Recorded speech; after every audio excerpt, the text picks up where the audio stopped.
बहुत समय पहले की बात है। एक छोटे से गांव में हरिया नाम का एक गरीब लेकिन ईमानदार किसान रहता था। हरिया के पास कुछ जमीन थी जिस पर वह मेहनत से खेती करता और अपनी पत्नी गौरी तथा बेटे चिंटू का पेट पालता।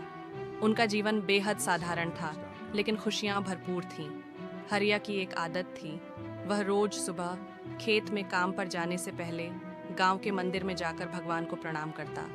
वहां मंदिर के पुजारी बुजुर्ग शिवदत्त बाबा अक्सर हरिया को आशीर्वाद देते और उसे दो बातें जरूर कहते, ईमानदारी से जियो और सब्र रखो, वक्त सब ठीक कर देता है। एक दिन हरिया खेत में हल चला रहा था कि अचानक हल कुछ टकराया। जमीन खोदने पर उसे एक पुराना घड़ा मिला जिसमें कुछ चमकती हुई चीजें थीं। हरिया ने ध्यान से देखा, वो असली मोती थे, चमकदार कीमती मोती। हरिया हैरान हो गया। उसने सोचा, इतनी दौलत, अब तो हमारी जिंदगी बदल जाएगी। पर अगले ही पल शिवदत्त बाबा की बात याद आई, ईमानदारी से जियो।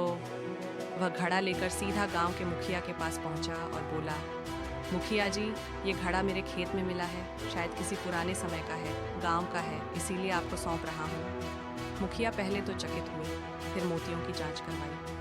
पता चला कि वे वास्तव में बहुत कीमती हैं।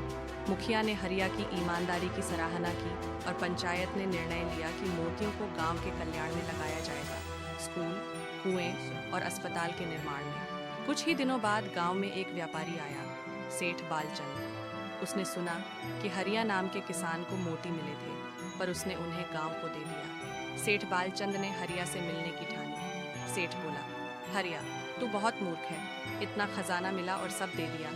मैं तुझे 10,000 रुपये दूंगा, तू मेरे लिए काम कर। हरिया मुस्कुराया और बोला, सेठ जी, जो धन ईमान से न कमाया जाए वह ज्यादा दिन साथ नहीं रहता। मैं अपनी जमीन पर मेहनत कर खुश हूँ। सेठ हंसा और चला गया, लेकिन मन में एक जलन रह गई। कुछ वर्षों बाद गांव में भारी सूखा पड़ा, खेती बर्बाद हो गई, कई किसान गांव छोड़ने लगे। हरिया का परिवार भी मुश्किल में आ गया। जो थोड़ा बहुत अनाज बचा था वह भी खत्म होने लगा। चिंटू ने एक दिन कहा, बाबा, काश आपने वो मोती अपने पास रखे होते, आज हमारे पास सब कुछ होता। हरिया ने बेटे का सिर सहलाया और कहा, बेटा, भूख लगना बुरा है, लेकिन गलत राह पर जाना उससे भी बुरा। तभी एक दिन एक अनजान आदमी गांव आया। वह एक सामाजिक संस्था से था और उसने गांव की हालत देखकर मदद की पेशकश की। उसने बताया, आपके गांव ने सालों पहले जो मोती पंचायत को दिए थे, उनका हिसाब हमें मिला है। आपकी ईमानदारी की कहानी हमारे संगठन तक पहुंची और हम अब इस गांव को गोद लेना चाहते हैं। हम यहाँ स्कूल, अस्पताल और सिंचाई की व्यवस्था करेंगे। पूरे गांव में खुशी की लहर दौड़ गई। हरिया की आंखों में आंसू थे, खुशी के आंसू। अंत में कुछ समय बाद गांव फिर से हरा भरा हो गया। लोग हरिया को आदर से देखते, बच्चे उसे सच्चे मोती वाले बाबा कहकर बुलाते। चिंटू बड़ा होकर शिक्षक बना और गांव के बच्चों को पढ़ाने लगा।